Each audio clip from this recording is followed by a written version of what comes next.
এই কেকটা যার জন্য করেছিলাম, আমার এক রিপিট কাস্টমার, সে বহুবার আমার কাছ থেকে এর আগে কেক নিয়েছে। তবে আমাকে যে ছবিটা ও পাঠিয়েছিল, আমি সেরকম একদমই তার কেকটা করে দিতে পারিনি। ওর মায়ের বার্থডে ছিল, সেই কারণে আমাকে বলেছিল কেকটা করে দেওয়ার জন্য।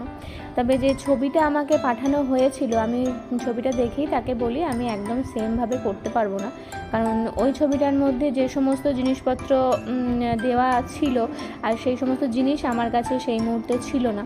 তাই আমি তাকে বলি যে আমি একদম সেমভাবে কেকটা করতে পারবো না। আমাকে সে শুধু বলে যে কেকের উপরে যে লেখাটা রয়েছে তুমি শুধু সেটুকু লিখে দেবে, আর বাদবাকিটা তুমি তোমার মনের মতন করেই ডিজাইনটা করে দিও।